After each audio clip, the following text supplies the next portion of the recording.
قرآن کی ایک آیت میں آپ کو سناتا ہوں، وَلَا تَرْكَنُوا إِلَى الَّذِينَ ظَلَمُوا۔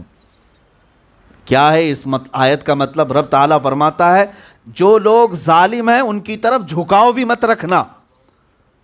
فَتَمَسَّكُمُ النَّارِ، اللہ فرماتا پھر آگ تمہیں بھی پکڑے گی۔ تم ظالموں کا ساتھ دو گے، ظالموں کو ووٹ کرو گے، ان کو کرسیوں پر بٹھاؤ گے، یہ قیامت کے دن پکڑا جائے گا۔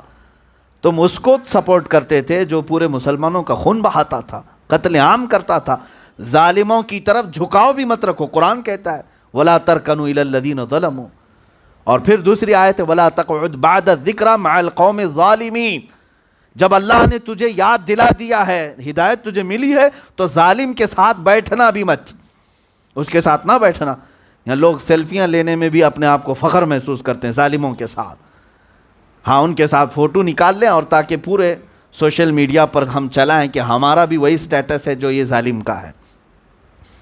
عزیزان گرامی وقار، علماء بھی اپنا منصب سمجھیں، اور جو ہمارے سننے والے ہیں ان کو میں یہ میسج ضرور دوں گا کہ اپنا سیاسی شعور بھی بیدار کرو۔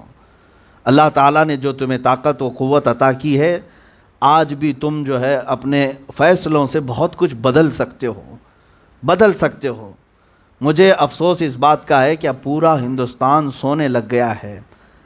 ایک جواری جو نشے میں ڈالتا ہے لوگوں کو، اسی طرح سے آج حالات بنائے جا رہے ہیں کہ سب کو ایسا نشہ دے دیا جائے، خاموش ہو جائے، کچھ بھی ہو رہا ہو خاموشی اختیار کر لی جائے۔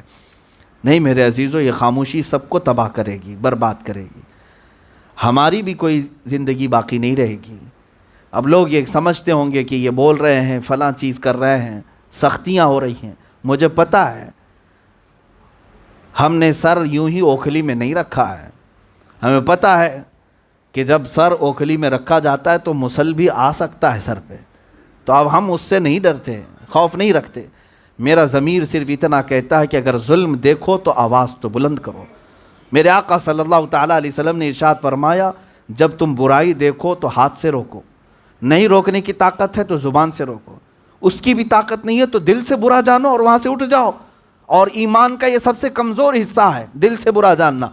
اب لوگ اگر دل سے بھی برا نہیں سمجھتے ظلم کو، تو تمہارا ایمان بھی جا چکا ہے۔ ایمان ہوگا تو برائی کو برا سمجھو گے، ظلم کو ظلم سمجھو گے، خرابی کو خراب کہو گے۔ اور اللہ نے اگر زبان دی ہے تو خرابی کو خراب کہو، برائی کو برا کہو، ظالم کو ظالم کہو۔ کس بات کا خوف ہے؟ اور جہاد کی جہاں تک بات ہے، حدیث پاک میں یہی ملتا ہے ان افضل الجہاد کلمۃ الحق عند السلطان الجائر۔ سب سے افضل جہاد ظالم بادشاہ کے سامنے حق بات کہنا، حق بات کہو، یہ سب سے افضل جہاد ہے۔ آج کی یہ حالات ہمیں اس طرح سے بے قابو کر رہے ہیں میرے عزیزو، جینے کا بھی مزہ ختم ہو چکا ہے۔ رسول پاک صلی اللہ تعالیٰ علیہ وسلم کا فرمان یاد آتا ہے مثل المؤمن کمثل جسد اذا اشتکى عضو تداعى له سائر الجسد بالسہر والحمى او کما قال رسول اللہ صلی اللہ علیہ وسلم۔ اللہ کے نبی صلی اللہ علیہ وسلم فرماتے ہیں مومنوں کی مثال، مومن کی مثال ایک جسم کی طرح ہے، اگر ایک عضو کو تکلیف ہو تو پورا جسم بخار زدہ ہو جائے۔ اگر پیر میں ٹھوکر لگے تو بخار سر میں بھی آتا ہے، جسم میں بھی آتا ہے۔ کیوں؟ عضو جڑا ہوا ہے جسم کے ساتھ، پارٹ ایک دوسرے کے ساتھ جڑے۔ ایسا ہم نہیں کہہ سکتے کہ یہ ہاتھ تکلیف میں ہے تو باقی سب اچھا ہے، سب میں درد اور بے چینی آتی ہے۔ سر میں اگر درد ہو تو کھانا اچھا نہیں لگتا، کہیں جانا اچھا نہیں لگتا، بیٹھنا اچھا نہیں لگتا۔ کیوں؟ اس لیے کہ یہ پارٹ سارے جسم کے ایک دوسرے سے جڑے ہوئے ہیں۔ اور میرے آقا صلی اللہ علیہ وسلم فرماتے ہیں تمام مومنین ایک جسم کی طرح ہے، ایک کو اگر درد ہو رہا ہے، تکلیف ہو رہی ہے تو تمہیں بھی بے چین ہونا چاہیے، بے قراری تمہارے اندر بھی آنا چاہیے۔